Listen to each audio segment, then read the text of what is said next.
It's often misunderstood. People think Midwesterners are redneck, beer drinking, rough around the edges types, quick to argue, quick to fight, a little too simple and a little too loud and a little too easy to dismiss. Good evening, Nightside Tribe. This is Sunny with Nite Muse Media coming to you from above the 45th parallel. And we're going to talk about the Midwest for a little bit. Little too simple, little too loud. But, that's not what you often find when you spend time here. What you find are people who wave at strangers without thinking twice.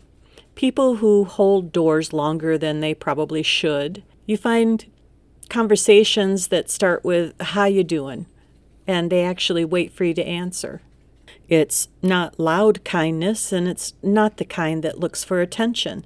It's quiet and steady, sometimes invisible, unless you're paying attention. And maybe that's why it gets overlooked, because it doesn't announce itself. It just shows up in small amounts, like a single word. OPE. OPE is one of those words that almost everyone in the Midwest has said, but very few people have ever stopped to think about it. It's small, quick, almost accidental, a verbal reflex used to express surprise, a little bit of guilt maybe, or a quiet apology for a minor inconvenience. You bump into someone. "Oh, sorry." You reach for the same thing. "Oh, no, you go ahead." Or you squeeze past someone in a tight space. "Oh, well, I'm going to scooch right past you here." It's not planned and it's not formal. And most of the time it happens before you even realize you've said it. At its core, OPE is a kind of polite oops, a quiet acknowledgement that something just happened.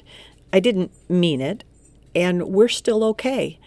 Sometimes it comes with a nod and a half smile, or that familiar little step to the side, a quiet social rhythm. And some people jokingly call the "excuse me" dance.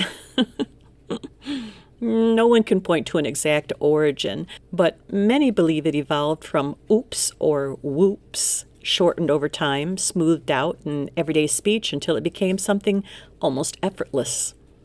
There are even suggestions that it might trace back to Norwegian influence from early Midwestern settlers, though today it stands on its own as a regional signature. Well, Michigan wears it proudly. OPE isn't alone here. You'll hear it across the Midwest in Wisconsin, Minnesota, Illinois, a shared little thread running through the region, and in recent years it's been brought into the spotlight by creators like Charlie Barron's, who've turned it into something people laugh about, and they recognize it instantly. But here's the part that matters. OPE is almost never intentional. It's not chosen, it's not performed, it just happens. You bump into someone, "Oh, sorry," even if it wasn't your fault.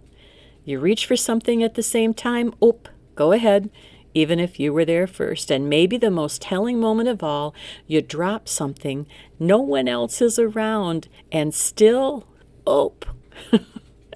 Like you're apologizing to silence. Not because anyone expects it, not because it's required, but because somewhere along the way you've learned to move through the world with just a little more awareness, a little more care, a little more room for someone else. Maybe OPE isn't just a word.